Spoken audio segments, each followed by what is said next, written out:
Assalamualaikum warahmatullahi wabarakatuh. Pemirsa MTA dimanapun Anda berada, senang sekali kita dapat berjumpa kembali dalam program Tafsir Kabir. Seperti biasa, dalam program ini kita menyajikan diskusi. Dan saya di sini tidak sendiri, melainkan ditemani oleh narasumber lain, yaitu Bapak Maulana Nasir Ahmad. Dan pada episode kali ini, kita akan membahas tafsir Al-Quran Surah Al-Baqarah ayat ke-51. Sebelum membahas tafsir ini, dipersilahkan terlebih dahulu kepada Bapak Maulana Nasir Ahmad untuk membacakan ayat dan terjemahannya. Jazakumullah Pak Arifin. Saya akan membacakan, kita sudah masuk ke ayat 51 Pak 51. Ya? 51. Saya nanti akan membacakan ayatnya dan kemudian membacakan terjemah. Nanti Pak Arifin silahkan nanti perkatanya. Gitu. Baik. A'udzu billahi minasyaitonir rajim. Wa idz faraqna bikumul bahra fa'anjaynakum wa aghraqna ala fir'auna wa antum tanzurun. Artinya, dan ingatlah ketika kami belah laut untuk kamu, lalu kami selamatkan kamu dan kami tenggelamkan pengikut-pengikut Fir'aun sedang kamu sendiri menyaksikan. Silakan Pak. Jazakumullah, Pak Nasir telah membacakan ayat dan artinya Quran Surah Al-Baqarah ayat ke-51. Baik, dalam tafsir kabir, Hazrat Muslih Mau'ud radhiyallahu ta'alaan lebih menekankan kepada dua makna dari kata-kata dalam ayat ini yang dipakai. Yang pertama farokna, kemudian yang kedua tanzurun.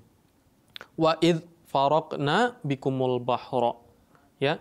Dan ketika kami membelah lautan untuk kamu. Ya, farokna di sini kami membelah. Jadi kami membelah, yang membelah kami. Allah Ta'ala ya, di sini kami membelah untuk kamu. Yang menjadi sebab adalah kamunya. Fa'anjainakum kita sudah bahas sebelumnya, lalu kami menyelamatkan kamu, memberikan keselamatan. Wa agraqna dan kami tenggelamkan. Ala fir'auna. Nah, ini juga kita sudah bahas pada episode sebelumnya bagaimana ala fir'aun merujuk kepada kaum Fir'aun. Wa antum tanzurun dan sedangkan kamu tanzurun. Nah, di sini tanzurun ini banyak sekali artinya yang ditulis oleh Hazrat Muslih Mau'ud radhiyallahu ta'alaan. Di sini kita ambil kesimpulan saja langsung dari arti tanzurun. Tanzurun ini artinya menyaksikan ya. Namun maksudnya banyak sekali. Bisa yang pertama, di sini saya ambil 5 maksud. Yang pertama, kalian menyaksikan kaum Fir'aun tenggelam. Jadi mereka menyaksikan, apa yang mereka saksikan? Mereka menyaksikan kaum Fir'aunnya tenggelam. Kemudian maksud yang kedua, setelah melihat kaum Fir'aun tenggelam, jelas bagi kalian kedustaan. Jadi tanzurunnya itu yang jelas bagi mereka adalah kedustaan.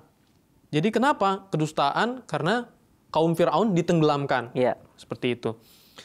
Kemudian yang ketiga, kalian mendapat kerahiman dengan melihat tenggelamnya kaum Fir'aun dan keburukan tidak sampai menimpa kalian.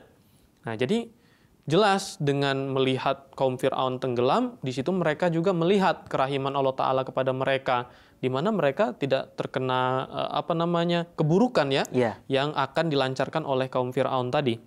Baik. Kemudian yang keempat, kalian menyaksikan kehancuran mereka. Jadi yang disaksikan bukan hanya tenggelamnya saja, tapi kehancuran kaum Fir'aun itu disaksikan. Dan yang kelima, kami menghancurkan kaum Fir'aun dengan menenggelamkannya, tatkala kalian benar-benar sudah berhadapan dengan mereka. Jadi tanzurun di sini memang benar-benar mereka sudah berhadapan-hadapan, benar-benar mereka sudah melihat ya kaum Fir'aun ini, lalu Allah Ta'ala menenggelamkan. Jadi benar-benar di depan mata banget gitu ya. Itu makna yang kelima tadi. Udah benar-benar di depan. Ya. Lalu Allah Ta'ala menenggelamkan kaum Fir'aun itu. Oke. Nih, kalau kita perhatikan lagi, kemarin kita membahas tentang, karena saya di bidang research berbagai buku-buku ya. Yeah. Di sini juga menjelaskan tentang membelahnya lautan. Tapi Membelah nanti laut. mungkin nanti kita sebelumnya memperhatikan bahwasannya kemarin kita sudah menjelaskan bahwasannya kok bisa Bani Israel ada di Mesir gitu kan. Nah, setelah kerajaan Exodus ini luntur ya, dan akan digantikan rezim baru tadi yang Firaun ya. Jadi keberadaan Bani Israel di sana malah menjadi bagaikan neraka gitu ya. Mereka dipersekusi, kemudian mereka dihina, kemudian yang mendapatkan kehinaan lah. Nah, yang saya ambil poin ya, kita langsung masuk ke materi selanjutnya. Ini tentang membelah lautan. Ini kan jadi kayak fenomena alam apa nih? Mukjizat atau apa gitu. Banyak orang-orang menganggap bahwasannya Allah Subhanahu wa taala memang memerintahkan pada Hazrat Musa gitu ya. Iya, betul. Untuk memukul kan tongkat beliau. Iya. Namun beberapa tafsir mengatakan bahwasannya ketika beliau mengetuk itu kan mengetukkan tongkat ke batu. Nah, ketika sekonyong-konyong seperti sihir gitu, sim salabim langsung terbuka bagaikan gunung-gunung. Tapi yang uniknya lebih banyak tafsir yang menjelaskan bahwasannya itu adalah fenomena alam. Karena di sini terbukti dari kata-kata kami yang melakukan, ya, bukan Hazrat Musa alaihissalam. Nah, di sini menjelaskan bahwasannya Firaun tenggelam itu, maksudnya Nabi Musa membelah lautan. Itu adalah fenomena alam. Fenomena alam, dan di sini juga banyak dikatakan, ini saya sebutkan satu paragraf saja. Pembelahan laut dipahami oleh sementara ulama dalam arti air surut setelah pasang. Nah, ini sudah jelas sekali bahwasannya banyak ulama juga mengartikan demikian. Jadi nggak serta-merta kok bisa gitu, simsalabim gitu. Ini kan magic gitu. Apa ini mukjizat? Nah, kalau untuk tafsir Kabir bagaimana pandangan? Iya, betul yang disampaikan bahwa memang sebagian orang memiliki pendapat ya. Jadi kita tidak bisa menyamaratakan, oh ulama mengatakan begini, ulama mengatakan begitu, tidak begitu. Tapi dalam kalangan ulama sendiri, dalam kalangan para mufassirin sendiri, memang banyak pendapat. Ya. Salah satunya misalkan saya ambil contohnya yang ditulis juga oleh Hazrat Muslim Maud, bahwa sebagian mufassirin ada juga yang salah menyampaikan pendapat. Kenapa? Kata mereka Bani Israel lah yang menjadi perantara terbelahnya laut. Karena wa idz faraqna bikumul bahra. Jadi bikumnya di situ maksudnya mereka yang ngebelah. Jadi ketika mereka jalan, airnya langsung tersingkap. Ada juga yang mengartikan seperti itu. Tapi di sini Hazrat Muslim Maud menjelaskan kembali dengan mengambil ayat Asy-Syu'ara ya, ayat 64, bagaimana di situ perintahnya Nabi Musa tadi ya memukulkan tongkatnya. Nah, dengan perintah Allah Ta'ala lah itu tersingkap. Karena apa? Bikum, bi itu merupakan bi musabab. Nah, jadi bi musabab itu ya karena mereka, Allah Ta'ala menyingkapkan itu. Bukan berarti mereka yang menyingkapkan air laut itu. Jadi bukan karena ada kamu nih, ya, ada mereka nih, tiba-tiba airnya tersingkir. Enggak. Tapi karena kasih sayang Allah Subhanahu wa taala, ini unggul ya. Karena di ayat sebelumnya kita tahu mereka memang fadilnya tinggi. Ya, keunggulan mereka juga tinggi pada masa itu. Nah, ini kan merupakan salah satu nikmat nih. Ya, benar. Nah, kalau saya lebih lanjut menjelaskan, pada mulanya Hazrat Musa setelah berdialog gitu ya dengan Firaun mengatakan ingin membawa Bani Israel. Sempat Firaun menyetujui. Namun lagi-lagi di sini jelaskan dari ayat sebelumnya juga ahli Firaun, selalu ahli Firaun. Yaitu saya sebelumnya sudah jelaskan bahwasannya jadi dari kalangan kerabat keluarganya dan semuanya para pemerintahnya ya, maksudnya bawahannya gitu ya, penasehatnya itu mengatakan, nih kalau misalnya bakal disetujuin, kan Bani Israel udah lama banget nih tinggal. Kemudian mereka pindah ke sana, takut-takut mereka akan membuat makar baru, gerakan baru yang akan meruntuhkan kita. Nah, ini adalah hasutan-hasutan dari kerabat-kerabatnya. Kemudian Firaun juga sekonyong-konyong langsung mengejar mereka. Kenapa Firaun semangat? Ternyata informasi yang didapat ternyata Hazrat Musa alaihissalam tidak melewati jalur biasa, dagang biasa. Ini malah ke arah yang lain sampai tiba di Laut Merah gitu. Nah, setelah dikejar ke sana sampai di sana barulah Allah Subhanahu wa taala sesuai dengan itu. Tadi telah dijelaskan nama Pak Arifin tadi Asy-Syu'ara ayat ke-64 tadi. Iya, betul. Dijelaskan bahwa maka kami wahyukan kepada Musa, pukullah lautan itu dengan tongkatmu, maka terbelahlah lautan itu dan setiap belahan adalah seperti gunung yang besar. Kita ketahui lautan itu dalam banget ya. Iya. Nah, di sini banyak mufasir menjelaskan bahwasannya ini adalah memang fenomena alam. Ini adalah yang ditujukan Allah Subhanahu wa taala, kasih sayang Allah Subhanahu wa taala untuk menyelamatkan mereka. Nah, kemudian di ayat ini juga Allah Subhanahu wa taala menjelaskan tenggelamnya ya ali Firaun tadi ya, pengikut-pengikut Firaun itu. Nah, kenapa nggak hanya Firaun aja yang kena musibah ini? Maksudnya akhir seperti ini ya.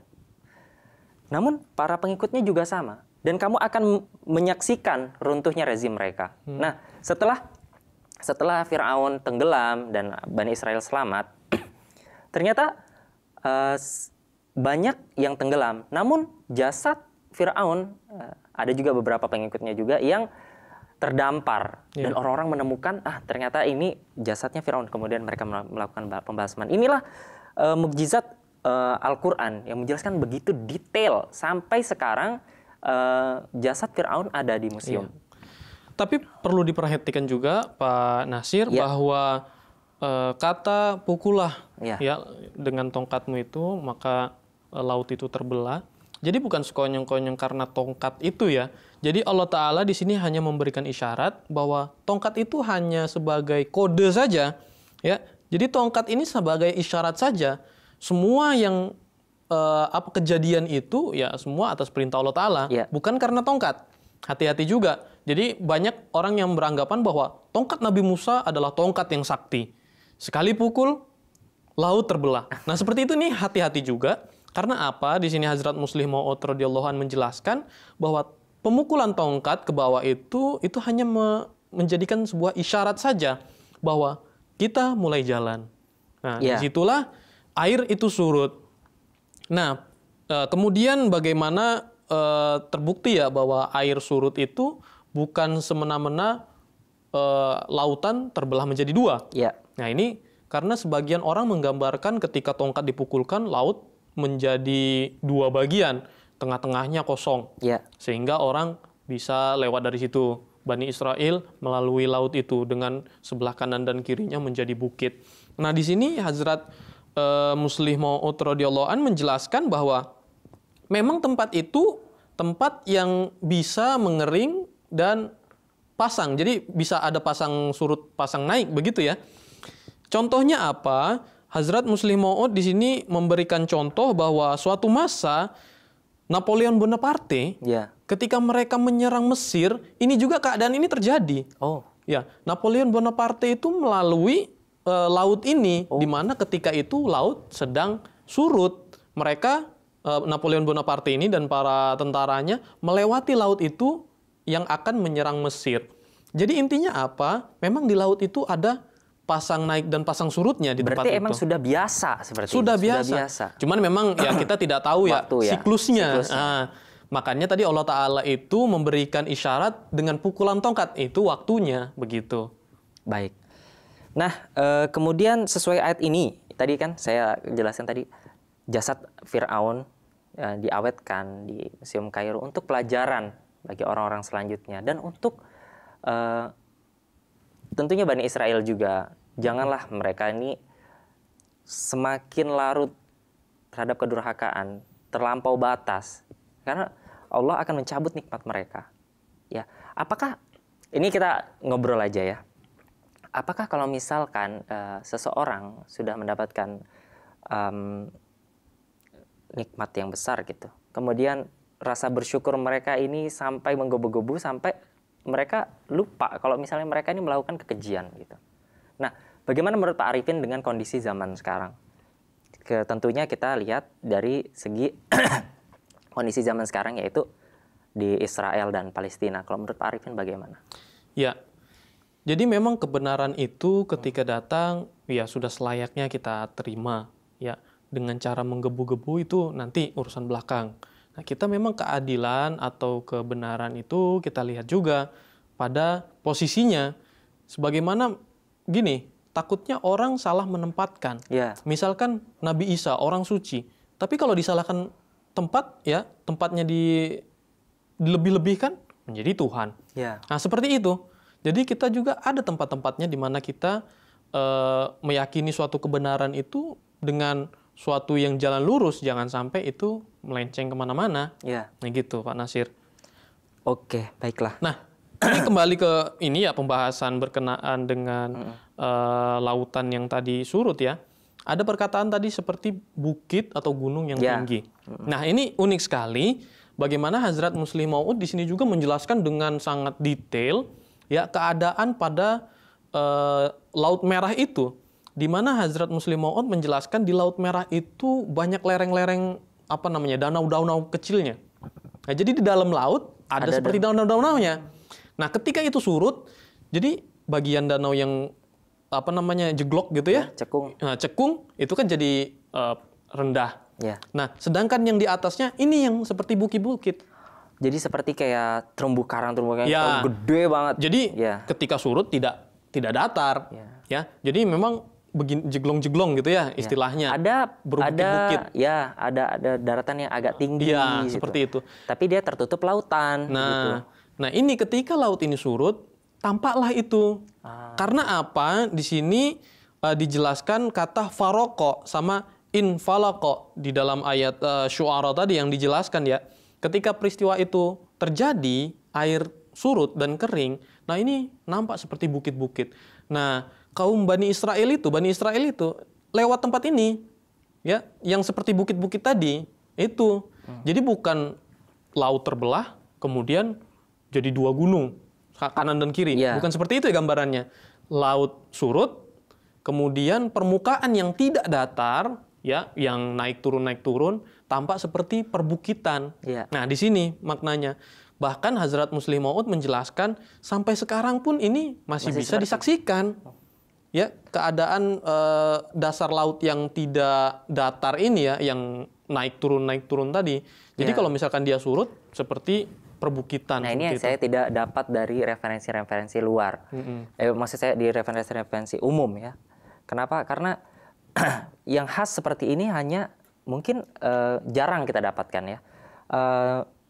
Tadi saya sudah jelaskan bahwasannya banyak ternyata orang yang nggak percaya, bukan nggak percaya, maksudnya memikir dengan logika juga dan penuh dengan sains ya. Sains dan agama itu berjalan selaras gitu. Jadi tidak bisa dikatakan ulama mengatakan ini, orang beranggapan ini. Jadi nggak semua ya kan, ada yang memang beranggapan secara sains tadi, ada yang mengatakan kun fayakun dan sebagainya. Nah, satu hal lagi Pak Nasir terakhir. Di sini Hazrat Muslim Maud radhiyallahu an menyebutkan Bani Israel tidak menyeberangi Sungai Nil sebagaimana sebagian mufassirin sebutkan. Jadi sebagian mufassirin, ya tadi tidak semua ya, ada yang menyebutkan bahwa Bani Israel itu yang diseberangi adalah Sungai Nilnya. Ya. Tapi di sini dikatakan bahwa Bani Israel tidak menyeberangi Sungai Nil. Apa buktinya? Mereka kan dari Mesir. Menuju kemana? Menuju ke Kanaan, ya, ke tanah yang dijanjikan.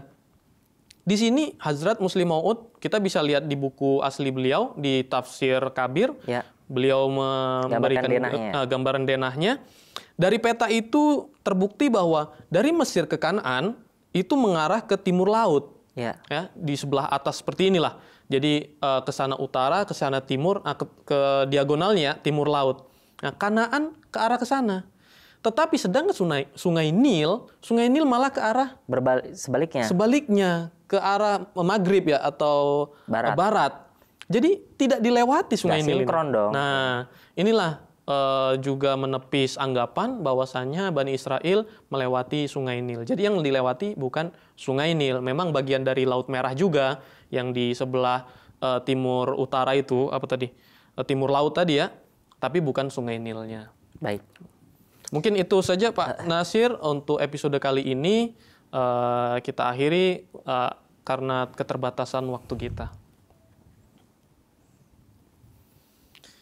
Baik, pemirsa MTA dimanapun Anda berada, alhamdulillah kita telah menyelesaikan diskusi berkenaan dengan tafsir Quran Surah Al-Baqarah ayat ke-51 bersama Bapak Maulana Nasir Ahmad juga di studio. Semoga apa-apa yang telah kami sampaikan, kita diskusikan bersama pada episode kali ini dapat menambah wawasan keilmuan maupun kerohanian kita. Akhirul kalam, saya Muhammad Arifin beserta Bapak Maulana Nasir Ahmad dan seluruh kru yang bertugas mohon pamit undur diri. Assalamualaikum warahmatullahi wabarakatuh.